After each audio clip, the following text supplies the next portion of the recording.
क्या सुना है आज रामनवमी के इस अखिल भारतीय कवि सम्मेलन को, और अब उन समर्थ हाथों में ये ध्वनि विस्तारक यंत्र देने जा रहा हूं जिनका नाम ही अखिल भारतीय कवि सम्मेलन की गरिमा को अभिषिक्त कर देता है। पंडित तेजनारायण शर्मा बेचैन जी हमारे सामने बैठे हैं। वो ग्वालियर से हमारे बीच में आए हैं। ये संयोगी था कि मैंने ग्वालियर के छंद अभी और भी उनके ग्वालियर का वर्णन मैंने नहीं किया, 7वें छंद में है, देर हो रही है, फिर मुलाकात होगी। पूरी पुस्तक है, इसमें कई सैकड़ों छंद हैं। मेरी और भी तमाम कविताएं हैं जिनको सुनेंगे आप तमाम सुनते हैं। आदर एवं सम्मान के साथ पंडित तेज नारायण शर्मा जी को, बेचैन जी को, जिनके सशक्त व्यंग, हास्य और व्यंग तमाम सुनते होंगे।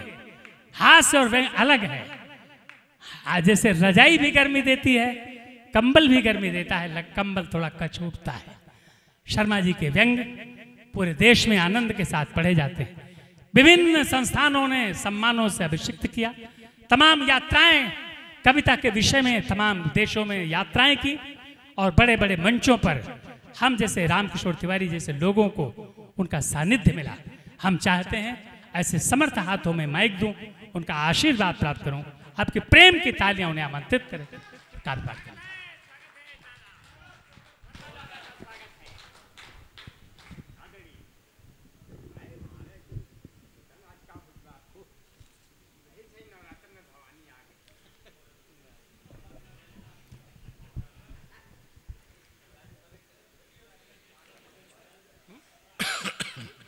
आप सभी को प्रणाम करता हूं। पहली बार किसी रचनाकार से मुझे पर्याप्त कुंठा हुई। रामकिशोर तिवारी जी ने इतना चक्रवर्ती काव्य पाठ किया कि मंच पर उपलब्ध सारी मालाएं वो लेके चले गए। एक माला विहीन कवि आपके बीच में खड़ा हुआ है।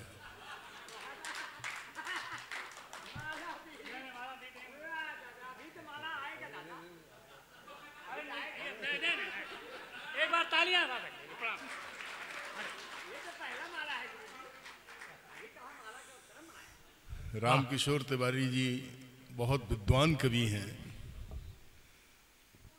बल्कि ये कहूं कि पूर्वांचल के साहित्य की जवाबदेही हैं। मैं उन्हें जब भी सुनता हूं मेरा मन अंदर से पुलकित हो उठता है। आज भी हुआ। मैं उनकी उपस्थिति को प्रणाम करता हूं और उनके काव्य सरस संचालन में मैं काव्य पाठ करने जा रहा हूं। ये मेरे लिए अपने व्यक्तिगत सौभाग्य की बात है। सभी ने बहुत अच्छा पढ़ा। बार बार ये बताया गया कि शर्मा जी की ट्रेन है। ये इत्तेफाक था कि ट्रेन है। समय हमें बताया गया था 6 बजे से 9 बजे तक का। उस हिसाब से मैंने 11 बजे की ट्रेन करा ली थी। ये कार्यक्रम विलंब से हुआ, इसमें मेरा अपना कोई दोष नहीं है। लेकिन मैं एक बात और कह दूं आपसे। मैं प्रदीप मिश्रा जी को बधाई देना चाहता हूं, उनकी पूरी टीम को बधाई देना चाहता हूं। प्रदीप मिश्रा जितने मुकम्मल रचनाकार हैं उससे कहीं बड़े संयोजक हैं। बड़े इसलिए मैंने कहा कि मैं दुनिया में बहुत जगह गया, लेकिन ये जगह मुझे पहली बार ऐसी लगी जहां पर कविता को सुनने वाले, समझने वाले लोग हैं। जब मैं बाहर से अंदर मैंने इस प्रांगण में प्रवेश किया तो मेरा थोड़ा सा माथा ठनका। मैंने यार इतने कम लोगों में कविता की उपादेयता क्या है। लेकिन जब आपने पहले कवि को सुनकर दिखाया तो मेरे मन में ख्याल आया कि तेजनारायण शर्मा 1 लाख कौरवों के बीच में बैठकर हंसने से अच्छा है कि 5 पांडवों के बीच में बैठकर रो लिया जाए। मैं हिंदी कविता के पांडवों के बीच में खड़ा हुआ हूं। आप सबकी उपस्थिति को प्रणाम करता हूं। सबने इतना अच्छा पढ़ा है कि मैं समझ नहीं पा रहा हूं कि कहां से शुरू करूं। जो मेरा तारुफ है वो एक व्यंग्यकार का है, एक तंजकार का है। लेकिन रामकिशोर तिवारी जी, मैं हिंदी साहित्य के मंच पर जब आया था उससे पहले मैं गजलें कहा करता था। लेकिन मंच की जिजीप्सा ने जब मुझे मंच पर लाया, नए रचनाकार सुने जरा ढंग से, जो आगे बढ़ना चाहते हैं। तो मुझे यहाँ पर हुल्लड़ अल्लड़ ठुल्लड़ मिले मंचों पर, जिनसे मेरा कंपटीशन था। तो फिर मैंने अपनी विधा को बदला, गजलें अपने स्वांत सुखाई के लिए कहता रहा और एक व्यंग्यकार की हैसियत से मैं यहाँ मंच पर आया। आप लोगों की दुआओं ने, आप लोगों की प्रार्थनाओं ने और आप लोगों की मोहब्बत ने मुझे इस मुकाम तक पहुंचाया। मैं आपके बीच में हूं। पिछले कुछ दिनों, आज रामनवमी है जी जी जी, राम पर सबने कहा, मैं कुछ कहने की कोशिश करता। वाह, युग की टेर लिए बैठी है, युग की टेर लिए बैठी है, मन के फेर लिए बैठी है। वाह, रघुनंदन अब तो आ जाओ, शबरी वेर लिए है, बैठी। है। वाह वाह वाह वाह वाह वाह, बहुत अच्छा। हम रामनवमी के दहलीज पर हैं। राम आ चुके हैं, राम राज्य भी आ चुका है। लेकिन मैं फिर कहना चाहता हूं, वाह, मन के छंद कहां ले जाएं, मन के छंद कहां ले जाएं, ये मकरंद कहां ले जाएं। वाह, तन को तो ले आए अयोध्या, अंतर द्वंद कहां ले जाएं। वाह वाह वाह वाह वाह, लोगों ने इतना अच्छा पढ़ा साहब, खूब मन से पढ़ा। क्या करेंगे इस नुमाइश में दुकानें हम लगाकर, क्या करेंगे इस नुमाइश में दुकानें हम लगाकर, आपने तौहीन कर दी दाम इतने कम लगाकर। क्या करेंगे इस नुमाइश में, क्या करेंगे इस नुमाइश में दुकानें हम लगाकर, आपने तौहीन कर दी दाम इतने कम लगाकर। आपको उपचार की तालीम किसने दी बताएं, आपने तो जख्म गहरे कर दिए मरहम लगाकर। वाह वाह वाह वाह वाह वाह, आपको उपचार की तालीम किसने दी बताएं, आपने तो जख्म गहरे कर दिए मरहम लगाकर। और भक्तजन, शेर सुनना, भक्तजन उन साधुओं के वास्ते बैठे हुए हैं जो अभी लौटे नहीं हैं जंगलों से दम लगाकर। भाई क्या कहने, वाह वाह वाह वाह वाह वाह, आनंदित भक्तजन उन साधुओं के वास्ते बैठे हुए हैं। भक्तजन, प्रणव सुनो, भक्तजन उन साधुओं के वास्ते बैठे हुए हैं जो अभी लौटे नहीं हैं जंगलों से दम लगाकर। और बज्म ने मदहोश कहकर कर दिया खारिज मुझे, होश में समझा गया जब मैं गया था रम लगाकर। वाह वाह वाह वाह वाह वाह, अच्छा अच्छा है, वाह वाह वाह दादा, वाह वाह वाह, शोभनम शोभनम।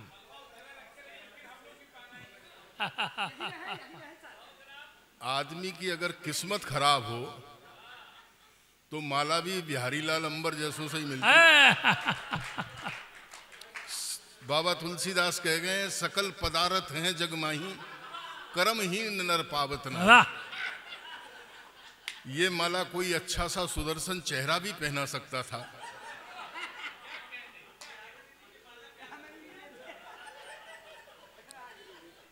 लेकिन इसने माला पहना करके जो मेला मेरा किया है, भगवान उसका वो करे। मैं क्रम में हूँ, एक बार फिर से प्रदीप भाई को बधाई देता हूँ, उन सब आयोजकों को बधाई देता हूँ। कविता के कोलाहल के युग में आप लोग अपना अर्थ दे करके कविता को जो अर्थवान बनाए हुए हैं, इस क्रम को जारी रखिएगा। ऐसे आयोजन होते रहने चाहिए, सही बात, ताकि पता चले कि कविता होती क्या है। और जैसा कि भाई ने कहा, रामकिशोर जी ने, कि लफ्फाजियाँ होती क्या है जी। मैं व्यंग्यकार हूँ। बैठ जाइए भैया, अरे कहाँ जा रहे हो? मैं आपको भरोसा दिलाता हूँ, मैं अच्छा कवि हूँ। लोग कान पे मोबाइल लगा के निकल लेते हैं। वीर जी इजाजत है? जी जी जी जी। मैं व्यंग्यकार हूं। व्यंग्यकार वो होता है, या व्यंग वो होता है जिसमें कहा कुछ जाए, सुना कुछ जाए, सोचा कुछ जाए और समझा कुछ जाए। बर्नार्ड शॉ एक विदेशी लेखक हुए थे। उन्होंने अपने एक संस्मरण में कहा, रामकिशोर जी, कि एक बार ब्रिटिश पार्लियामेंट में एक सदस्य ने अचानक खड़े होकर के आरोप लगा दिया कि इस सदन में उपस्थित सभी लोग भ्रष्ट हैं। सदन के लोगों ने इतना सुनते ही उस सदन का बहिष्कार कर दिया। बोले इस आदमी की हिम्मत कैसे हुई जो सदन के लोगों को भ्रष्ट कहा, जब तक ये माफी नहीं मांगेगा हम पार्लियामेंट नहीं चलने देंगे। अगले दिन विवश होकर के उस व्यक्ति ने माफी मांगी। बोले मैंने कल कहा था कि आधे लोग भ्रष्ट हैं, उस पर मैं शर्मिंदा हूं। आज मैं माफी मांगता हूं और आज ये कहना चाहता हूं इस सदन के आधे लोग भ्रष्ट नहीं हैं।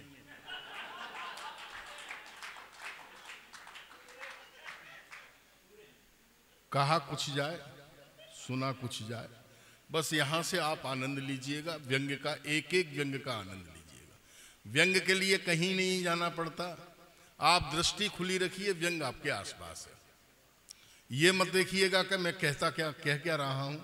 आप तो बस ये देखना किस सलीके से और किस अदा से कह रहा हूं। उस अदा पर आपकी मोहब्बत मिल जाए। हर रस का अपना एक तेवर है। आपने गजलों के तेवर देखे, ओज का तेवर देखा, अब मैं आपके सामने हूं। मुझे तो याद है एक शॉपिंग मॉल में से पति पत्नी दोनों बाहर निकल रहे थे। अचानक पत्नी को देखकर एक व्यक्ति बोला, हे मल्लिकाए हुस्न, अंधे भिखारी को 5 रुपए दे दे।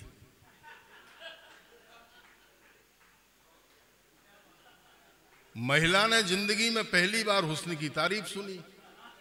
तुरंत पर्स खोला और जैसे ही वो 5 का नोट निकालने को हुई तभी उसके समझदार पति ने उसे डांटा। बोले यार इसे 5 रुपए नहीं पूरे 500 रुपए दे, क्योंकि ये वाकई अंधा है।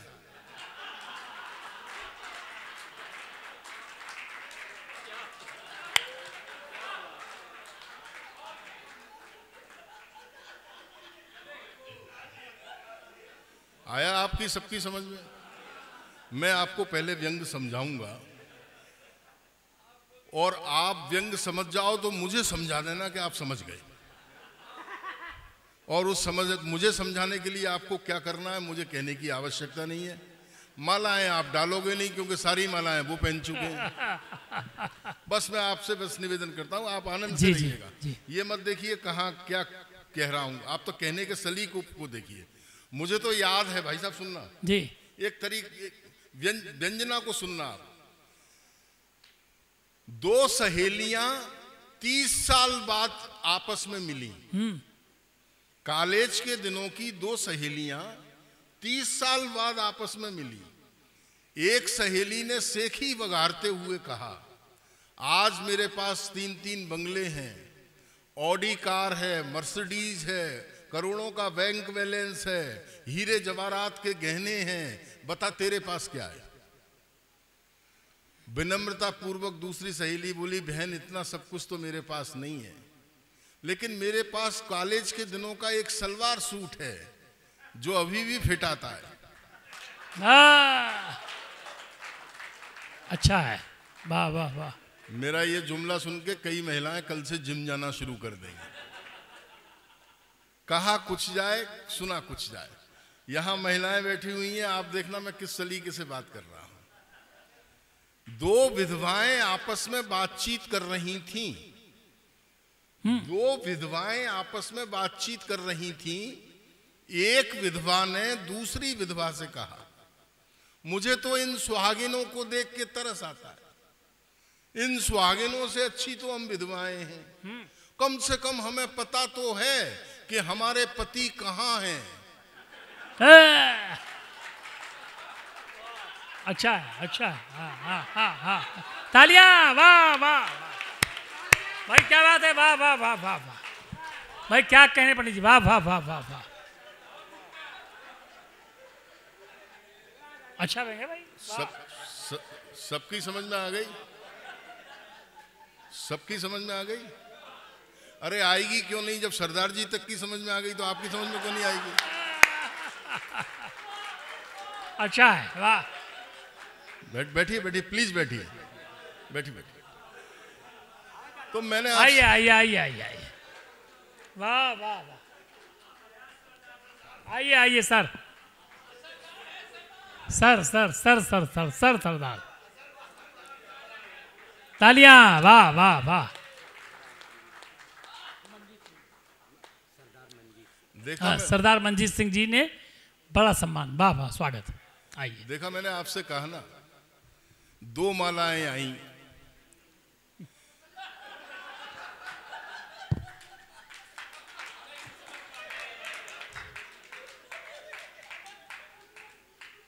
कोई बात नहीं, आनंद से रहिएगा। आप तो मस्ती से रहिएगा, व्यंग का अपना एक मजा है। व्यंग का तेवर, व्यंगकार भी अपने तरीके की देशभक्ति करता है। तमाम सारे विषय हुए, हर विषय का मतलब ये था कि देश में कुछ ना कुछ समस्याएं हैं। सरदार जी, देश में कोई भी समस्या नहीं है, ये सब बकवास बातें हैं। देश में जो एक मूल समस्या है वो मैं आपको बताता हूं। मैंने जब हिंदू का चेहरा लगाया तो मुझे मुसलमानों ने पीटा। मैंने जब हिंदू का चेहरा लगाया तो मुझे मुसलमानों ने पीटा। मैंने फिर मुसलमान का चेहरा लगाया तो मुझे हिंदुओं ने पीटा। बाद में मैंने सिख का चेहरा लगाया तो हिंदू और मुसलमान दोनों ने मिल के पीटा।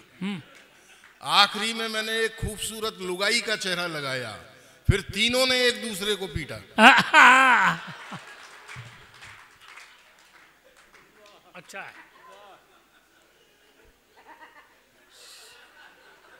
सब समझ रहे हैं ना? व्यंग के लिए कहीं भी नहीं जाना पड़ता, व्यंग बस खुला रहना चाहिए, दिमाग आपका खुला रहना चाहिए, दृष्टि खुली रखिए। व्यंग हमारे आसपास बिखरा हुआ है। और व्यंग का तो क्या है, बस कहने का एक लहजा है। मुझे तो याद है, एक बार एक चर्च से फादर निकल रहे थे। मैंने फादर से पूछा, father what is your hobby? Father बोले नन। हाँ हाँ हाँ हाँ हाँ, अच्छा है, बढ़िया। हाँ।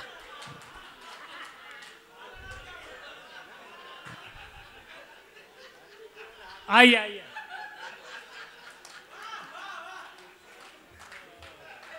बहुत बढ़िया, अरे वाह भाई, क्या कह रहे हैं, प्रोग्राम डन। हाँ, नन समझ गए ना आप लोग? सब व्यंग समझ रहे हैं ना? मेरा कर्तव्य है कि मैं पहले आपको व्यंग समझाऊं, फिर काव्य पाठ करूंगा। ये सब काम इसलिए करने पड़ते हैं कि ये सारे कवि जितना प्रभाव आप पर छोड़ गए हैं, मेरा कर्तव्य बन जाता है कि उस प्रभाव को मैं नष्ट करूं और अपना प्रभाव बनाऊं। बहुत अच्छा सुन रहे हैं आप लोग? अच्छा, एक थे लाला रामदेव। लाला रामदेव सब लोग जानते हैं। बाबा नहीं रहे। जब जो व्यक्ति कारोबार करने लगा वो फिर कहेगा बाबा, लाला ही हुए वो। अच्छा, उन्होंने एक आंदोलन चलाया, भाई साहब सुनना जी। मैं जिन निर्जीव विषयों से व्यंग उठाता हूं बस यही कारीगरी है। उन्होंने एक आंदोलन चलाया, बोले ये सरकार बदल दो। मैं कह रहा हूं वो सरकार ले आओ। वो सरकार आ गई तो हम विदेशों से काला धन लाएंगे। अच्छा, एक निवेदन मैं यहां और कर दूं, जो लोग बैठे हुए हैं, ना तो मैं भाजपा हूं ना मैं कांग्रेस हूं, मैं अगर हूं तो केवल हिंदुस्तान हूं। और कविताएं ना भाजपा होती हैं ना कांग्रेस होती हैं, वो सिर्फ हिंदुस्तान होती हैं। इसलिए बस हिंदुस्तान बन के मैं कहूंगा, हिंदुस्तान बन के आप सुनिएगा। राजनीति का कोई दुशाला अगर आपने ओढ़े रखा है तो उसे उतार दीजिएगा। उन्होंने कहा एक आंदोलन चलाया, हम विदेशों से काला धन लाएंगे। काला धन तो नहीं आया। एक दिन मिल गए बाबा मुझे फ्लाइट में, और जो बारीक व्यंग मैंने किया है अगर इससे आप समझ गए तो मेरा आना सार्थक हो जाएगा। बाबा मिल गए फ्लाइट में। मैंने कहा बाबा जी आपने तो कहा था कि हम काला धन लाएंगे, आप काला धन क्यों नहीं लेके आए? बाबा जी बोले मैंने कहा शर्म नहीं आती? सन्यासी होके झूठ बोलते हो, जबकि आपने तो बचपन में चाय भी नहीं बेची। अच्छा है। प्यारे दोस्तों, काला धन तो नहीं आया, देश में 8 चीते आ गए। अपने देश में चीते नहीं थे, 8 चीते आ गए, वो नामीबिया के जंगलों से। नामीबिया के जंगलों से वो 8 चीते लाकर, मैं जहां से आया हूं चंबल के इलाके से, वहां के कूनों के अभ्यारण्य में छोड़े गए। जब वो 8 चीते नामीबिया के जंगलों से हिंदुस्तान के लिए रवाना हुए, तो नामीबिया के जंगल के बचे हुए बाकी चीतों ने जाते हुए 8 चीतों से कहा, बोले भैया हिंदुस्तान में जा तो रहे हो, लेकिन आप लोग अपना ख्याल रखना, क्या पता वहां की आबो हवा तुम्हें रास आए ना आए। तो उन 8 चीतों ने उल्लासित होकर के कहा, हमारी चिंता मत करो काका जी, हम तो यहीं से बीजेपी ज्वाइन करके जा रहे हैं। वाह,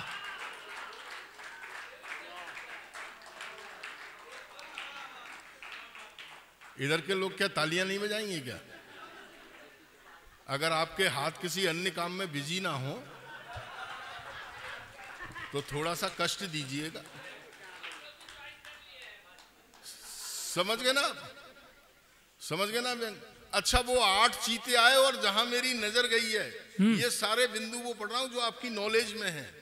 वो 8 चीते जब हिंदुस्तान में आए तो 8 दिन बाद एक अच्छी खबर आई। उन 8 चीतों में जो मादा चीती थी, उसने यहां आकर के 4 बच्चों को जन्म दिया। अखबारों में पढ़ा होगा आपने। और इस घटना के तुरंत 2 दिन बाद एक फिर खबर आई।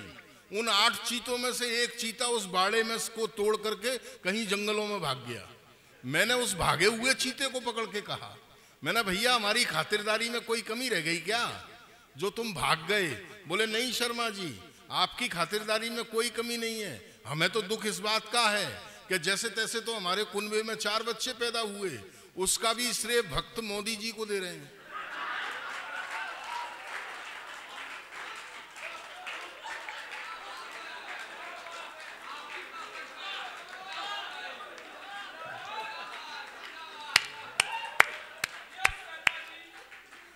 और दोस्तों, जहां मेरी नजर गई है, बस उस नजर पर आपकी मोहब्बत मिल जाए, छोड़ता मैं किसी को नहीं।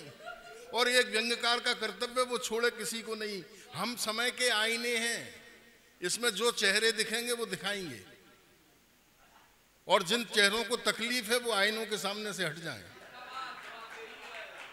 और सुनिएगा, जहां मेरी दृष्टि गई है, वो जब 8 चीते लाए गए तो हमारे अखबारों ने लिखा, इन चीतों की देखभाल के लिए पूरा ख्याल रखा जाएगा, इनके खान पान की पूरी व्यवस्था होगी। मध्य प्रदेश के कान्हा किसली के उद्यान से इनके भोजन के लिए 1500 हिरण भेजे जाएंगे, राजस्थान के जंगलों से काले चीतल मंगाए जाएंगे।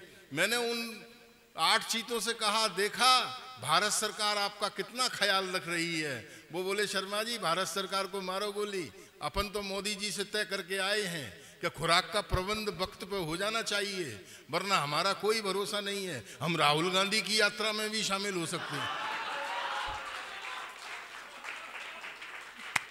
बहुत अच्छा, वाह वाह, बहुत अच्छा। और दोस्तों जो बारीक ध्यान गया है, चीता एक निर्जीव विषय है, एक घटना है देश की, लेकिन एक व्यंग्यकार की दृष्टि देखिएगा, और उस पूरी दृष्टि में देश की जो व्यवस्था है वहां पर एक टिप्पणी करने के लिए बस आप आनंद से सुनिएगा। वो 8 चीते आए तो चैनलों ने गजब कर दिया, रोज चीते दिखा रहे हैं। ये वो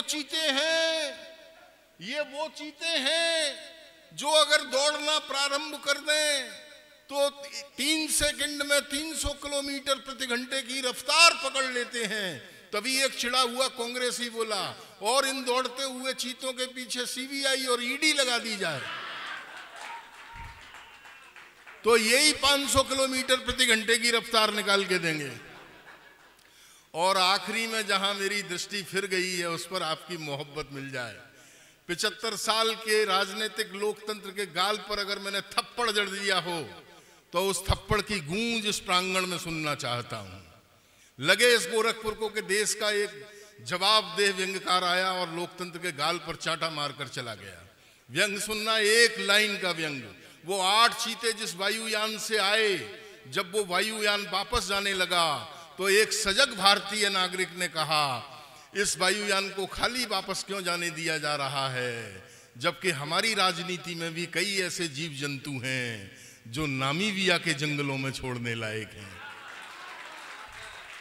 बहुत अच्छा, वाह। तो मैंने कहा व्यंग वो होता है जिसमें कहा कुछ जाए, सुना कुछ जाए, समझा कुछ जाए, लेकिन कहा वही जाता है जो होता है। मैं आपकी बौद्धिक चेतना को प्रणाम करता हूँ। ये जुमले मैंने आपको वो सुनाए जो पूरी दुनिया में मेरे नाम से वायरल हुए। एक एक जुमले का आनंद लीजिएगा। आप 20 पंक्तियां कहने से अच्छा है एक ढंग की पंक्ति कह दीजिए, अर्थ आपके सामने हो। बहुत अच्छे श्रोताओं के बीच में हूं मैं। हम लोग तो पशु मेलों में भी जाते हैं, नहीं इसमें हंसने की क्या बात है। राजस्थान में एक जगह है अजमेर, उसके पास है पुष्कर। वहां हर साल गधों का मेला लगता है। पहली बार ये बिहारी लाल अंबर मुझे वहीं मिला था।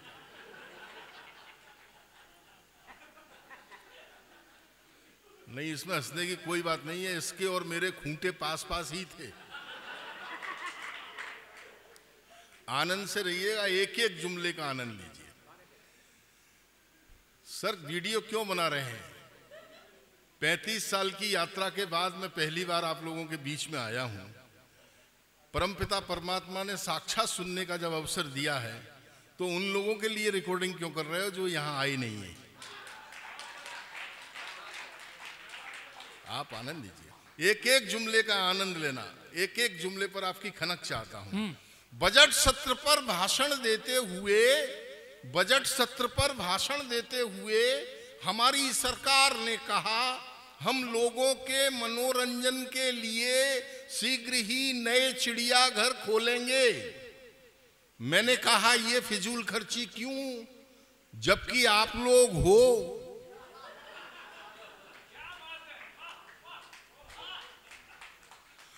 और एक व्यंग देखना किस तरीके से कहा है।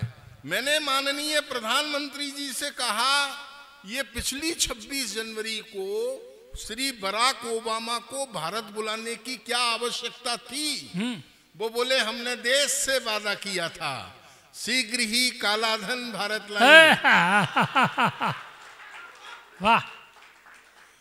और आपकी मोहब्बत मिल जाए। महिलाएं यहाँ बैठी हुई हैं। एक जुमला जो खूब बदनाम हुआ मेरे नाम से, टेलीविजन वालों अगर सीरियल सालों साल घसीटना था तो इसका नाम दिया और बाती की बजाय अखंड ज्योति रख लेते।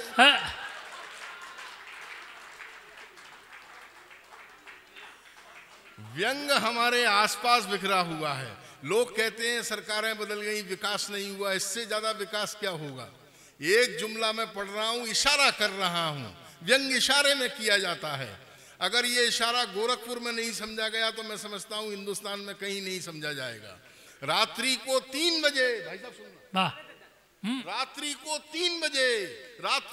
3 बजे कवि सम्मेलन से लौटने के बाद मैं घर पहुंचा। श्रीमती जी से कहा मुझे खाना परोस दो।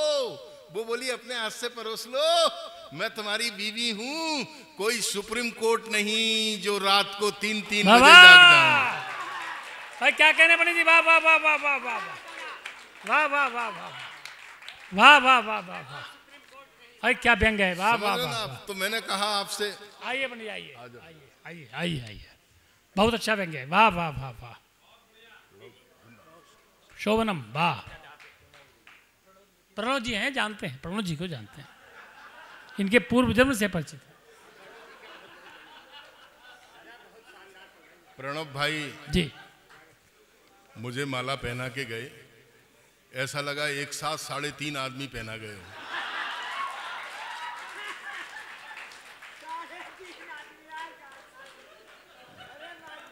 आनंद से रहिएगा। मैंने आपसे कहा ना, मैं तो भगवान ने, परमात्मा ने मुझे बिगाड़ के भेजा है। व्यंग हमारे आसपास बिखरा हुआ है और इससे ज्यादा इस देश में व्यंग क्या होगा? सुनिए बेटा सुनिए, इससे ज्यादा इस देश में क्या व्यंग होगा? हमने पिछले 10 साल एक ऐसे प्रधानमंत्री को भुगता जो कुछ बोले ही नहीं। वो अब ऐसे आ गए हैं जो दूसरों को नहीं बोलने दे रहे। हमारे पूर्व प्रधानमंत्री माननीय मनमोहन सिंह जी के बारे में लोगों ने तरह तरह की बात की। वीर जी, मैंने नहीं की। मैं उनकी बहुत इज्जत करता हूं और उनकी इज्जत इसलिए करता हूं कि हमारे पूर्व प्रधानमंत्री माननीय मनमोहन सिंह जी देश के एकमात्र ऐसे कामयाब प्रधानमंत्री थे जिन्होंने 10 साल बिना कामयाबी के निकाल दिए, वो जब भी लाल किले से भारत को संबोधित करते थे तो केवल वो ही समझते थे कि मैं भारत को संबोधित कर रहा हूं, और भारत समझता था कि पार्टी की तरफ से माफी मांग रहे हैं। मेरा सौभाग्य है, डाइस पर जितने लोग बैठे हैं, इन्होंने कहा देश के बड़े व्यंग्यकार हैं, देश के एकमात्र व्यंग्यकार हैं, देश के सबसे बड़े व्यंग्यकार हैं, मुझे कोई मुगालता नहीं है। गोरखपुर के खूबसूरत लोगों, तेज नारायण शर्मा जब इस दुनिया से फना हो तो ये मत कहिएगा कि देश का एक बड़ा व्यंग्यकार चला गया, सिर्फ इतना कहिएगा कि एक लाइन का व्यंग्यकार चला गया। और वो एक लाइन का व्यंग आपकी अदालत में रखता हूं, अगर मैंने ठीक से कह दिया हो तो बस आपकी मोहब्बत मिल जाए मुझे। इस देश का सबसे बड़ा दुर्भाग्य क्या है? इस देश का दुर्भाग्य केवल एक लाइन में सुन लीजिए। जी जी जी, वाह, बहुत अच्छा। जी जी जी, आओ। अरे कोई आ जाओ, जो उनकी भी तमन्ना पूरी हो जाए। आओ, साथ माला फिर से पहना दो, माला पहना दो, एक माला पहना दो ताकि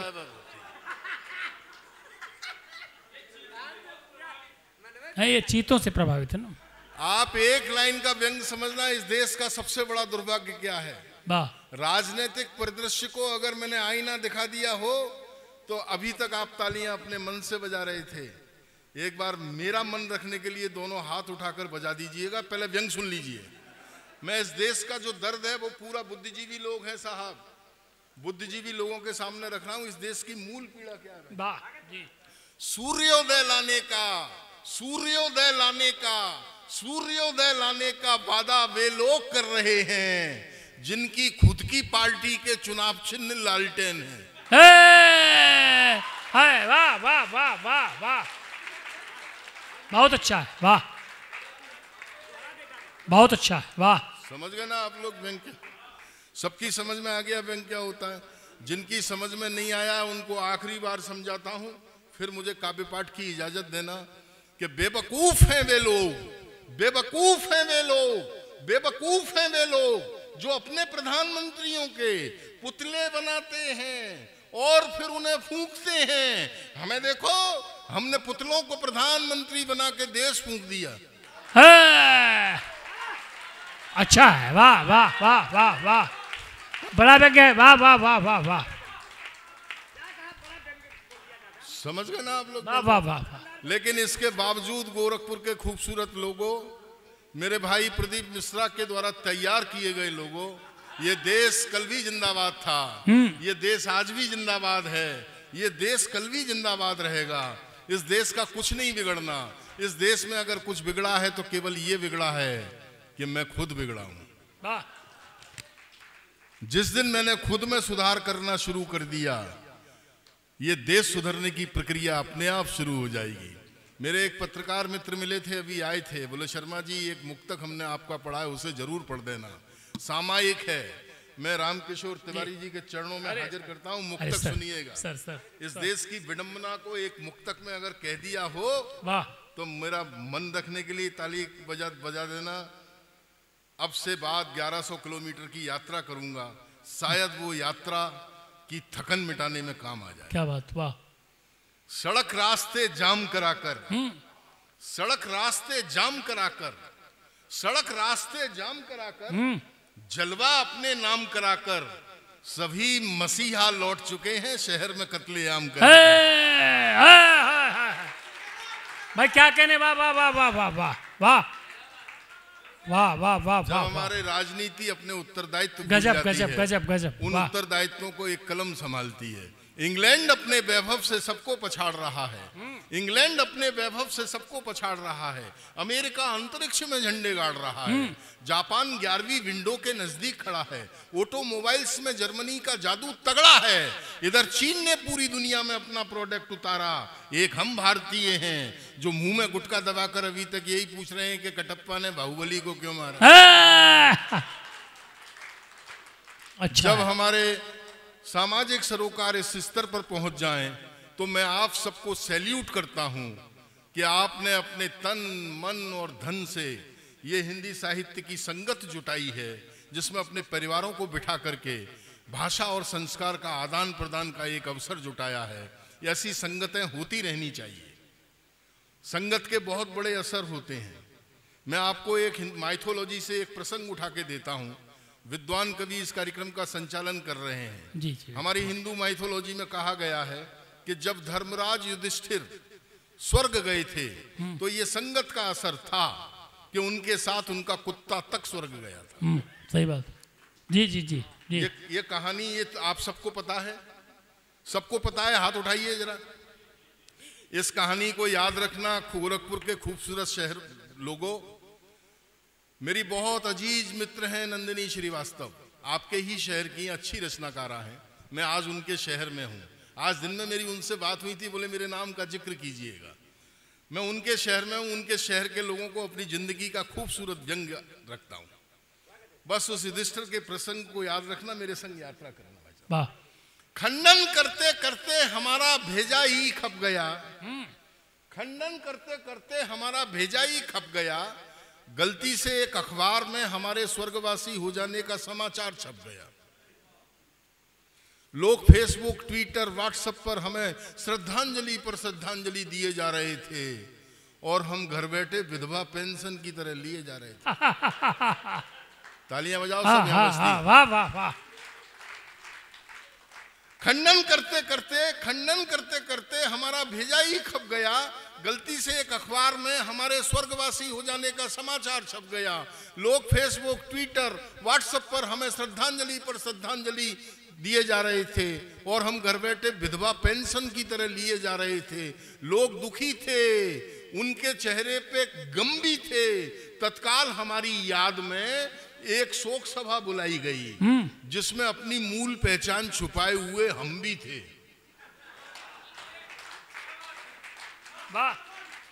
दृश्य देखना आप।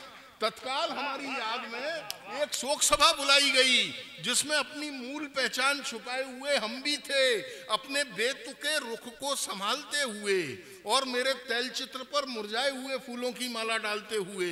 एक क्षेत्रीय नेताजी बोले, शर्मा जी महान थे, इस इलाके की पहचान थे। साहित्य तो उन्होंने इतना रचा है कि इन बाकी बचे हुए कवियों के लिए कुछ नहीं बचा है। साहित्य तो उन्होंने इतना रचा है कि इन बाकी बचे हुए कवियों के लिए कुछ नहीं बचा है। उनके ये सृजन हमें रह रह के रुलाएंगे। वो इतनी पुण्यात्मा थे कि देखना सीधे स्वर्ग जाएंगे। तभी स्वर्ग की दिशा में पुकारते हुए और मेरे तैलचित्र को निहारते हुए नेताजी रुआंसे अंदाज में बोले, शर्मा जी मोहब्बत का सिला दे जाते, अकेले क्यों गए? आप हमें भी साथ ले जाते। अकेले क्यों गए? आप हमें भी साथ ले जाते। तभी मेरे मुंह से वहां निकल गया, नेताजी हम ये वादा नहीं निभा पाएंगे। हम कोई युधिष्ठिर थोड़ी हैं जो आप साथ जाएंगे। वाह वाह वाह। नेताजी हम ये वादा नहीं निभा पाएंगे। हम कोई युधिष्ठिर थोड़ी हैं जो आप साथ जाएंगे। कविता खत्म हो गई। आप लोग तालियां कब बजाएंगे?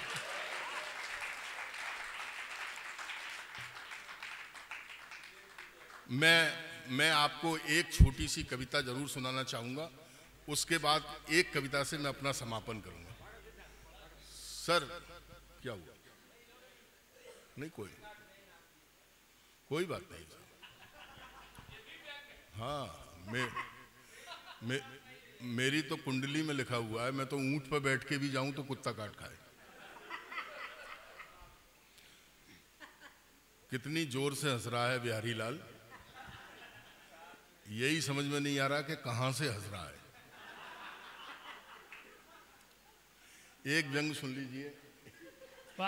इन दिनों स्वच्छता अभियान जोरों पर है। ऐसी कविताएं मैं कभी सुनाता नहीं हूं, लेकिन आप अच्छे सुनने वाले मिल गए और पंडित रामकिशोर जी बैठे हुए हैं। एक कविता मेरे मन से सुन लीजिए, फिर एक कविता आपके मन की। जी जी, स्वागत। चौंकिएगा नहीं इस सीन पर, सुनना, चौंकिएगा नहीं इस सीन पर। मैं खड़ा हुआ था प्लेटफॉर्म नंबर 3 पर। प्रणब, चौंकिएगा नहीं इस सीन पर। मैं खड़ा हुआ था प्लेटफॉर्म नंबर 3 पर। इधर मुंह तंबाकू के पान से सना, उधर प्लेटफॉर्म पर थूकना मना। गजब का विरोधाभास था। मैं जल्दी से कहीं थूक दूं, मेरा यही प्रयास था।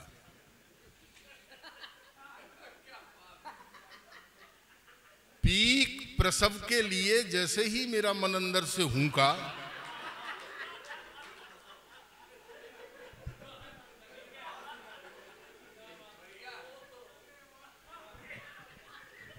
वाह,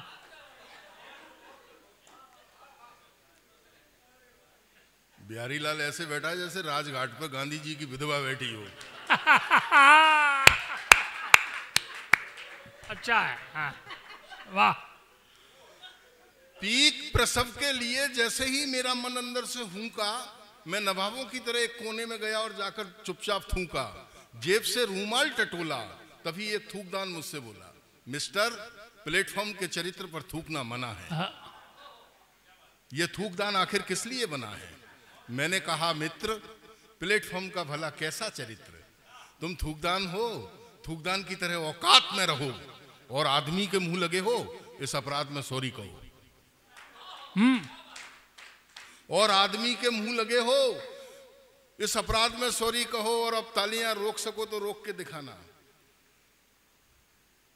और आदमी के मुंह लगे हो, इस अपराध में सॉरी कहो।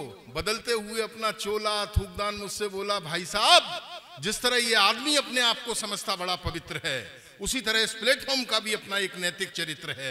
ये सृष्टि का स्वरूप है, सारे ब्रह्मांड की छाया और धूप है। हम थूकदान इसे प्लेटफॉर्म नहीं बल्कि आगम और निर्गम का एक बहुत बड़ा उपक्रम मानते हैं। और बाबूजी, जहां तक इसके चरित्र का प्रश्न है, हम थूकदान केवल इतना ही जानते हैं कि जब जब कुंठाग्रस्त और कर्तव्यहीन व्यक्ति का मन अंदर से हूंका है, उसने आत्म मंथन की बजाय किसी ना किसी चरित्र पर थूका है। भाई क्या बात है, वाह वाह वाह वाह वाह। अरे पंडित जी, आनंदित कर दिया, मंच को आनंदित कर दिया।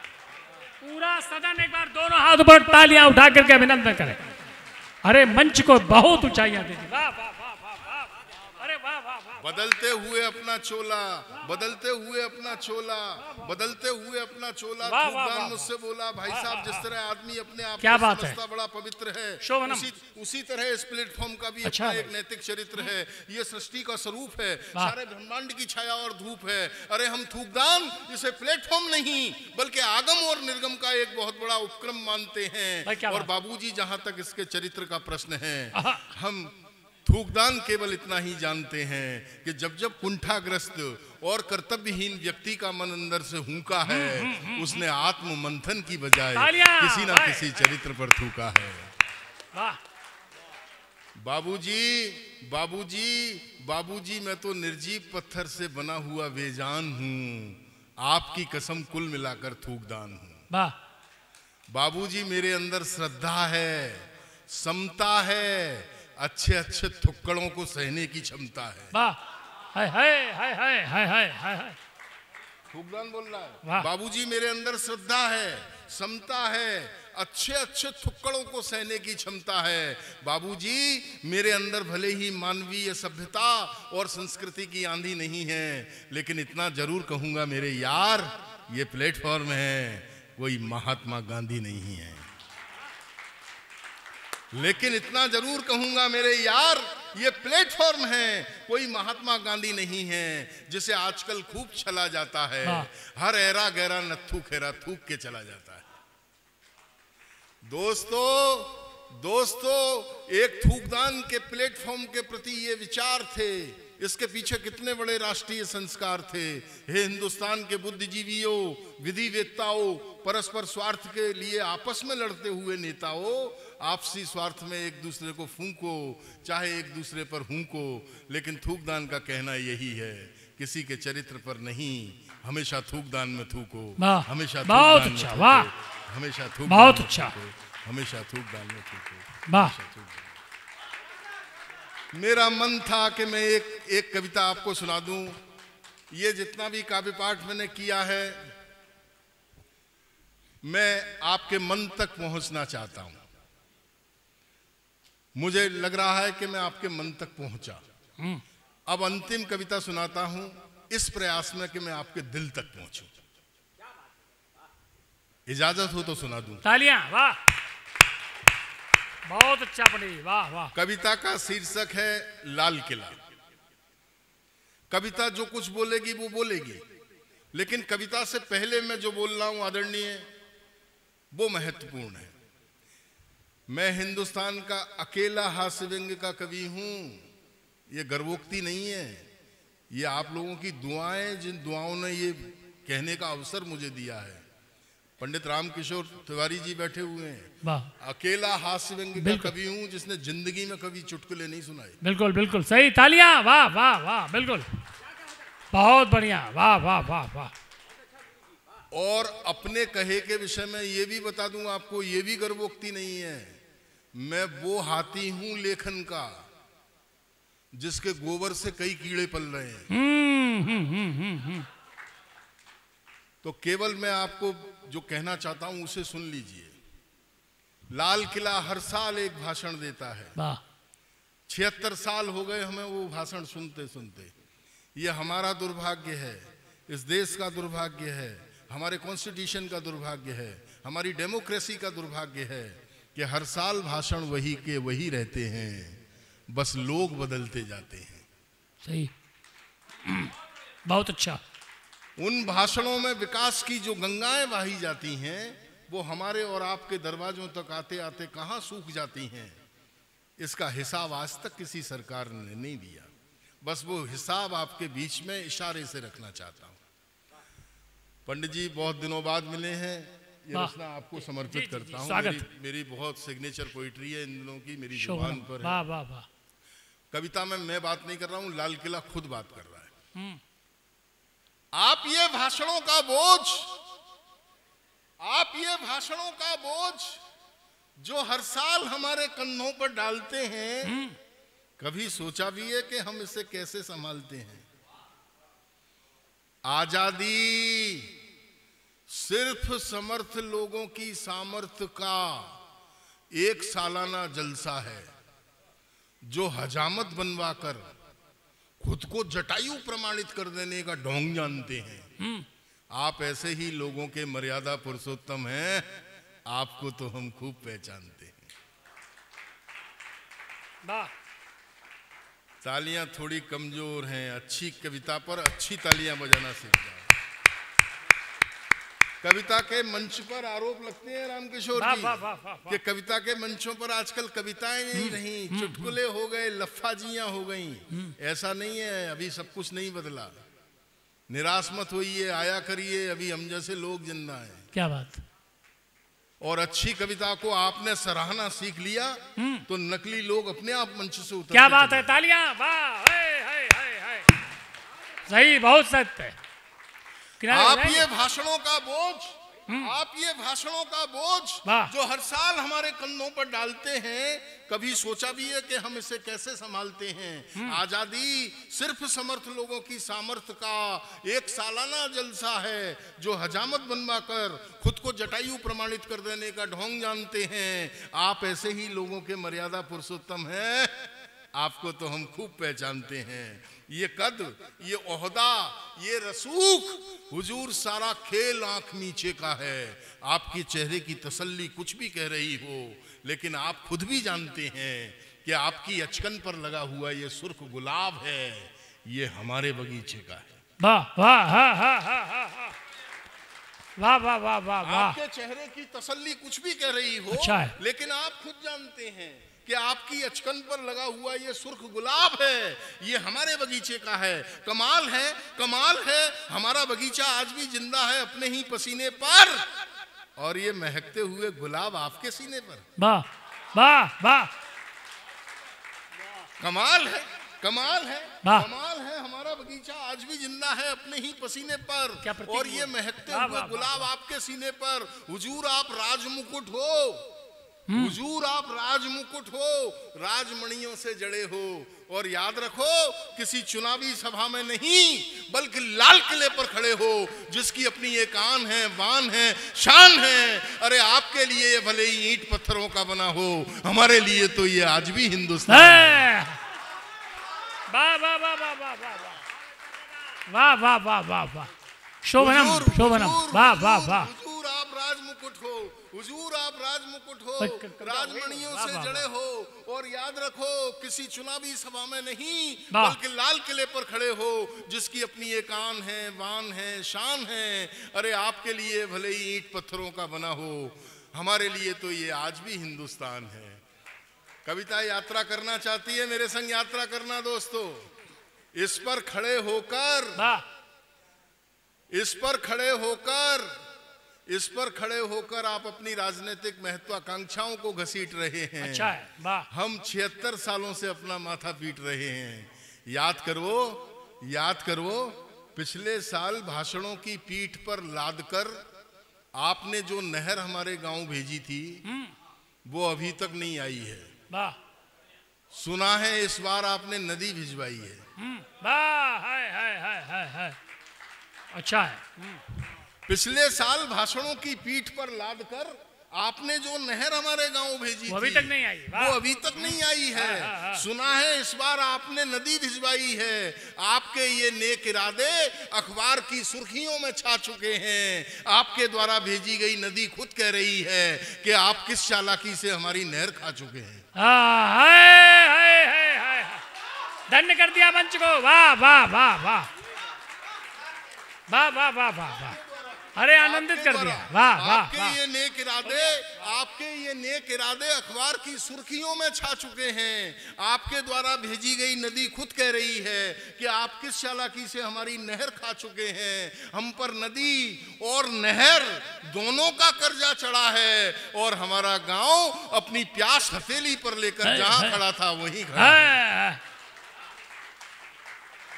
वाह वाह वाह, और हमारा गांव, क्या बिंब है, और हमारा गांव भाई क्या प्रतीक है। प्यास हथेली पर लेकर जहां खड़ा था वहीं खड़ा है। हुजूर, हुजूर, हुजूर अगर आप भगीरथ हो, हुजूर अगर आप भगीरथ हो तो अपने भगीरथ होने के मानी दे दो। हम 76 सालों से प्यासे हैं, हमारे गांव को पानी दे दो। हम 76 सालों से प्यासे हैं, आप हमारे गांव को पानी दे दो। हम 76। गजब गजब गजब गजब गजब, आइए आइए, वाह बहुत अच्छा, अरे वाह, आइए आइए आइए, बिल्कुल अवश्य अवश्य पहनाइए। अभिनंदन के योग्य कविता, वाह वाह वाह, अरे वाह बहुत जबरदस्त, वाह। अरे आप लोग रुके, थोड़ा रुके भाई, कहाँ जा रहे हैं जी। ये माला मुझे क्या भाव पड़ेगी, वाह। इतने सारे लोग चले गए। हम 76 सालों से प्यासे हैं, आप हमारे गांव को पानी दे दो। बैठ जाइए जरा, आइए द्विवेदी जी बैठिए। अंतिम 8 पंक्तियां पढ़ता हूं दोस्तों, आइए प्लीज जी बैठे। अंतिम 8 पंक्तियां इस कविता की इजाजत हो तो पढ़ दूं, वरना मेरा काम तो हो गया। बैठ जाइए प्लीज, आ जाइए, कोई बात नहीं जी। जिन लोगों को अपने घरों पर भरोसा है वो अभी भी बैठे हैं।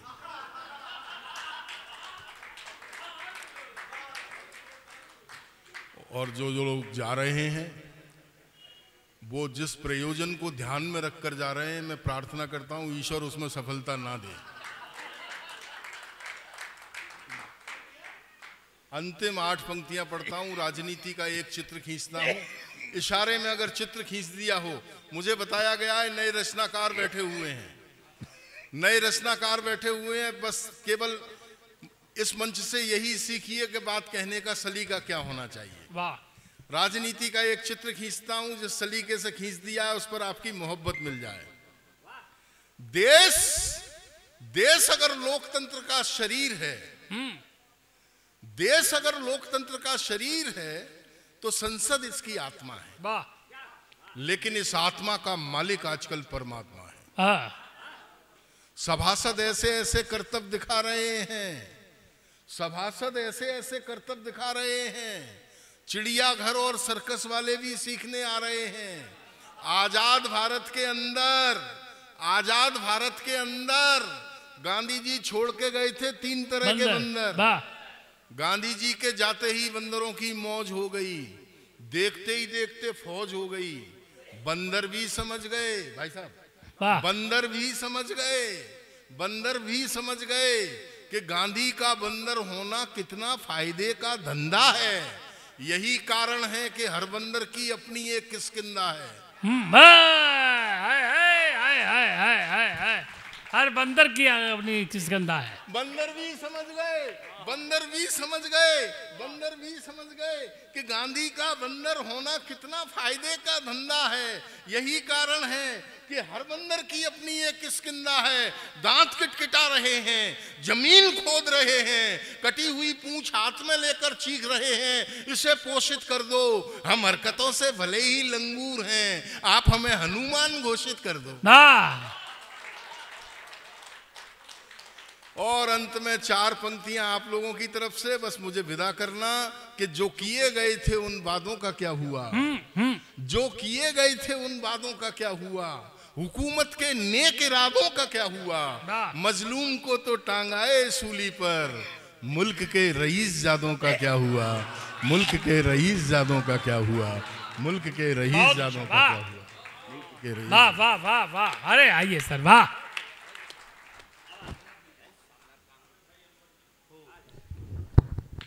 बहुत ही ऐतिहासिक, एक बार जोरदार तालियों से अभिनंदन। वाह वाह वाह, पंडित जी ने कार्यक्रम को बहुत ऊंचाइयां दी।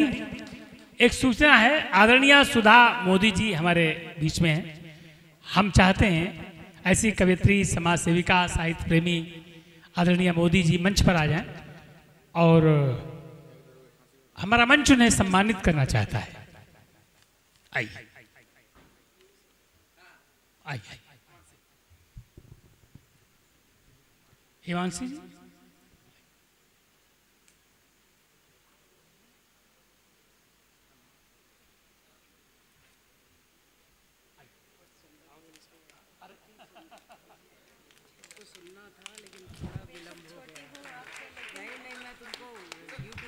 आइए, वाह वाह वाह वाह, क्या गजब कवि सम्मेलन हुआ है।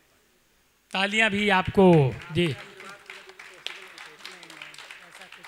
कार्यक्रम कराते रहिएगा, आप लोग सहयोग करते रहिएगा, कोई भी आ जाए। बहुत अच्छा, बहुत अच्छा, चलेंगे। बहुत लेट हो गई है, लेकिन मैं 2 लाइन बोलना चाहती हूँ इन कवियों के लिए। आप 1 लाइन बोल रहे थे, मैं 2 चाहती हूँ।